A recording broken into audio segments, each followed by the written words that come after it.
burst of speed of 40 miles an hour, and it's all over in less than 6 seconds. Except it isn't.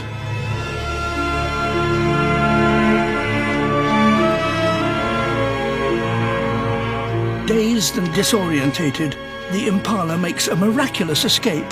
It's been the perfect stealth hunt. Something small enough to handle.